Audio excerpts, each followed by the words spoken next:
आपका विंध्य भारत में मैं आपके साथ साक्षी गुप्ता। नगर निगम महापौर अजय मिश्रा बाबा और स्पीकर वेंकटेश पांडे की मित्रता के चर्चे आम है। चाहे वह चुनाव के समय रहा हो या बीच में, अक्सर दोनों की तस्वीर एक दूसरे के परिवार के साथ वायरल होती रहती है। लेकिन कहा जाता है कि राजनीति में कोई एक दूसरे का सगा नहीं, खासकर जब एक पक्ष को सत्ता पाने की प्रबल इच्छा हो और दूसरा सत्ता पर काबिज हो, तो कैसे मित्रता कायम रह सकती है। इसका ताज़ा उदाहरण देखने को विगत दिनों देखने को मिला, जब वेंकटेश पांडे का एक वीडियो वायरल हुआ जिसमें उनके द्वारा महापौर अजय मिश्रा बाबा को आर्थिक अपराधी कहा गया। इतना ही नहीं, विशेष बैठक बुलाकर 19 करोड़ के प्रस्ताव भी पारित कर लिए गए, जिसकी जानकारी होने के बाद महापौर अजय मिश्रा बाबा ने भी जमकर भड़ास निकाली और कहा कि स्पीकर वेंकटेश पांडे उनके मित्र हैं, वह अच्छी तरह से उनके संबंध में जानते हैं, लेकिन उनकी मजबूरी है क्योंकि उन्हें स्पीकर बनाया गया है। जिसका स्पीकर बनाने में हाथ है, उसके एहसान में दबे होने के चलते इस तरह के अनर्गल बयान कर रहे हैं। साथ ही अजय मिश्रा बाबा ने अपने ऊपर लगाए गए आरोप से बरी होने पर भी स्पष्टीकरण दिया और पूरे मामले का खुलासा करते हुए अपना पक्ष रखा है। आइए सुनते हैं महापौर अजय मिश्रा बाबा ने विशेष बैठक के साथ साथ वेंकटेश पांडे के द्वारा अनर्गल बयानबाजी का भी किस तरह से जवाब दिया है। निगम से वाहन तक नहीं लिया, जनता के लिए कार्यालय के द्वार खोलकर बैठते हैं और जनता की समस्या का निराकरण करते हैं, सभी जनप्रतिनिधियों का सम्मान करते हैं। ऐसे व्यक्ति के लिए मुझसे अनजाने में हुई गलती के लिए खेद प्रकट करता हूँ। ये शालिग्राम नापित जो हमारे कैप्टन हैं, कारगिल के युद्ध में रहे ईमानदार व्यक्ति हैं, मैं उनका बड़ा सम्मान करता हूँ। उन्होंने ये शपथ 23/8/2023 को लोकायुक्त कार्यालय में जाकर दिया कि मेरे से धोखा कराया गया। तो राजनीतिक अपराधी कौन हुए? हम हुए कि भारतीय जनता पार्टी के लोग हुए? ये भाजपा के पार्षद हैं 16 नंबर से। तो जो आरोप लगाते हैं मंच में, उनका एक ज्ञान होना चाहिए कि किसके ऊपर आरोप लगा रहे हैं। भ्रष्टाचार का आरोप हमारे ऊपर लगाया। आप लोगों को मालूम है कि जिस दिन मैंने शपथ ली, मैंने पहला काम किया, नगर निगम की गाड़ी नहीं ली। अध्यक्ष का असंवैधानिक पद होता है। आज परिषद की बैठक थी, वो परिषद की बैठक असंवैधानिक है, वो शून्य हो जाएगी। नगरीय प्रशासन में किसी दिन वो शून्य हो जाएगी। जिस दिन परिषद की बैठक होती है, उसी दिन के लिए उनको वाहन की आवश्यकता है। सरकारी वाहन का दुरुपयोग वो कर रहे हैं। हमने जनता के पैसे से भूमि पूजन करवाने का जो निर्णय लिया था, नारियल फोड़ के 25-27 रुपए का, बड़े बड़े पंडाल लगाकर लच्छेदार भाषण दे रहे हैं।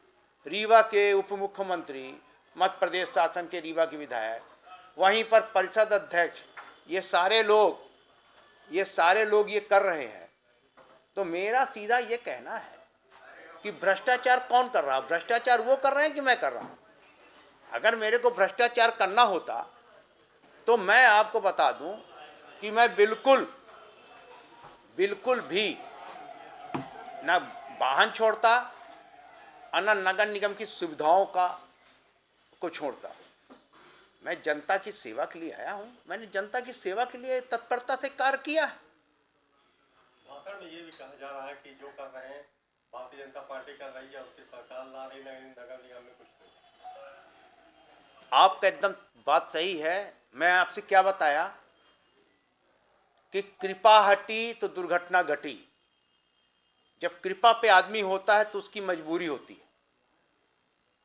बोलने वाले जो अध्यक्ष हैं वो बोल नहीं रहे, जो मंच में बैठे लोग हैं उनसे बुलवा रहे। वो तो अपना छोटा भाई है, वो सब समझता है कि हमको ये नहीं बोलना चाहिए, पर उसकी मजबूरियां हैं, वो मजबूरी में बोल रहा है ये सब चीज़ें। उसके कंधे का उपयोग किया जा रहा है। जो आरोप लगाए जा रहे हैं, जैसे उन्होंने बोला कि मध्य प्रदेश शासन, केंद्र सरकार पैसा दे रही है, 40 करोड़ रुपया नगर निगम का साल में तनख्वाह बढ़ती है। एहसान कर रहे हो क्या भाई? जमीन बेच के दे रहे हो क्या? मामा के घर का पैसा है क्या भारतीय जनता पार्टी के लोग दे रहे हैं? 40 करोड़ रुपए में 25 करोड़ रुपए चुंगी क्षतिपूर्ति आती है। ये ज्ञान होना चाहिए, बिना ज्ञान के आदमी को बात नहीं करना चाहिए। 35 करोड़ रुपए संपत्ति कर की वसूली आती है। सड़क अनुदान का पैसा आता है 18 करोड़, जो इस बार 2.5 करोड़ आया। 15वें वित्त का पैसा आता था 15 करोड़ रुपए, जो 5 करोड़ आया। मूलभूत का पैसा 3 करोड़ रुपए आया, जो 10 करोड़ आना चाहिए। पैसा तो सरकार दे नहीं रही है। और एक चीज मैं बता दूं, जो योजनाएं चलती हैं, चाहे वो अमृत हो, चाहे स्मार्ट सिटी हो, आपका जो जनता का संपत्ति कर है, समेकित कर है, एक सेल टैक्स है, जीएसटी है, इनकम टैक्स है, सर्विस टैक्स है, ये सारे टैक्स कटते हैं। और जब केंद्र में जाते हैं तो चूंकि संघीय व्यवस्था है, तो संघीय व्यवस्था में वर्णितकृत होता है। और हर नगर निगम, नगर पंचायत, नगर पालिका, जिला पंचायत, आपके योजनाओं में जनसंख्या के हिसाब से पैसा दिया जाता है। ये नियम है, कोई एहसान थोड़ी कर रहे हैं। ऐसा बता रहे हैं जैसे अपनी जमीन बेचे हों और नगर निगम चला रहे हों। नगर निगम के कर्मचारियों की तनख्वाह देने के लिए रीवा को जनता 35 करोड़ रुपए साल में टैक्स देती है। 25 करोड़ रुपया डीजल, सफाई व्यवस्था के और चीज़ों में खर्चा होता है। निर्माण का पैसा भी जनता के टैक्स से होता है। क्या है समस्या? इस चीज़ की है कि भारतीय जनता पार्टी के लोगों को ज्ञान नहीं। चापलूसी में किसी के बारे में कुछ बोल देना, आरोप लगा देना एक परंपरा बन गई है। एक और आरोप लगाया जा रहा है कि नगर निगम में घमासान मचा हुआ है, किसी को राजनीतिक अपराधी या शब्दों का प्रयोग किया जा रहा है। तो अभी एक भाषण में कई चीजें आई हैं, तो क्या कहना है आपके? वो तो आप ही लोगों के मेरे को माध्यम से जानकारी हुई कि 9 तारीख को जो शिवाजी पार्क का अधूरे कार्य का लोकार्पण माननीय उप मुख्यमंत्री जी ने किया। सवेरे हम हमारे एमआईसी के पार्षद मेंबर मनीष नामदेव, अशोक पटेल जी और कुछ मोहल्ले के लोग वहाँ पहुँचे। वहाँ दिलीप त्रिपाठी एसडीओ खड़े थे। तो हमने बोला कि भाई ये निर्माण कार्य घटिया स्तर का चल रहा है और क्यों करा रहे हो? तो उन लोगों ने कहा आयुक्त का दबाव है कि यार लोकार्पण करना है। हमने कहा अधूरे कार्य का लोकार्पण? हमने कहा पूर्णता प्रमाण पत्र आपको मिला कि नहीं, आपने दिया कि नहीं दिया? कहीं अभी तो सर निर्माण ही चल रहा है। तो हमने उस पे आप लोगों के माध्यम से अवगत कराना चाहा कि जो निर्माण कार्य चल रहा है वो घटिया स्तर का है और ठेका 2 कंपनी को मिला, 3 कंपनी को, बावनी को मूर्ति बनाने का, एक व्यक्ति को पेडिस्टर बनाने का और एक संविदाकार को मिला था बाउंड्री वाल, पेवर, पुताई और गार्डन लगाने का।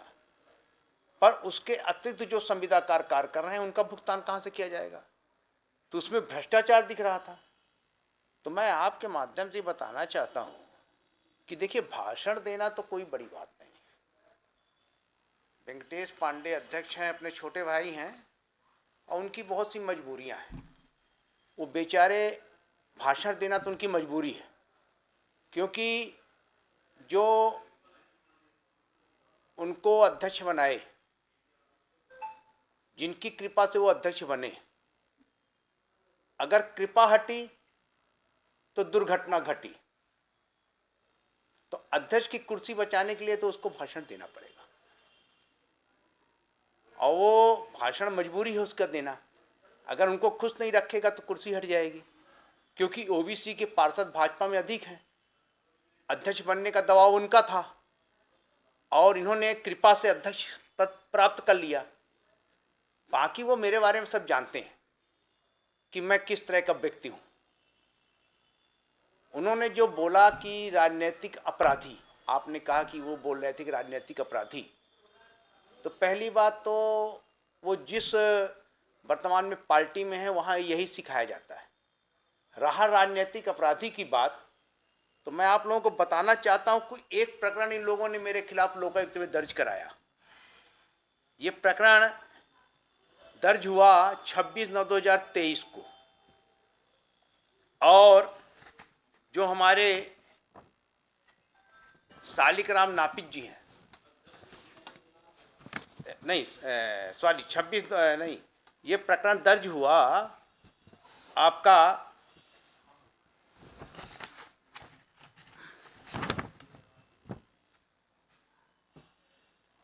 हाँ, ये 3/10/2023 को समाप्त हुआ। ये दर्ज हुआ प्रकरण आपका 3/8/2023 को। हमारे जो 16 नंबर के पार्षद हैं कैप्टन शालिग्राम नापित जी, उनसे फर्जी उनका शपथ बनवाकर ये प्रकरण दर्ज हुआ भोपाल लोकायुक्त में। जब उनको जानकारी हुई कि प्रकरण हमारे नाम से फर्जी दर्ज कराया गया है, तो उन्होंने एक शपथ दिया और उस शपथ में लिखा है कि यह जहां तक मेरे शपथ पत्र में हस्ताक्षर का प्रश्न है, ये विकास पर्व के दौरान कार्यक्रम में पूरे खाली स्टाम्प पेपर में मुझसे विधायक रीवा के सचिव राजीव तिवारी द्वारा यह करके हस्ताक्षर कराए गए कि डी नोटिफिकेशन में आपकी भी जमीन होने के कारण शपथ पत्र देना जरूरी है, जिसमें लिखा होगा कि यह भूखंड आपका है, इसलिए आप हस्ताक्षर कर दीजिए जिससे कार्यवाही में सुगमता हो सके। किंतु मेरा विश्वास का गला घोटकर इसका दुरुपयोग किया गया एवं इसके माध्यम से महापौर की छवि को धूमिल करने के लिए घृणित प्रयास किया गया।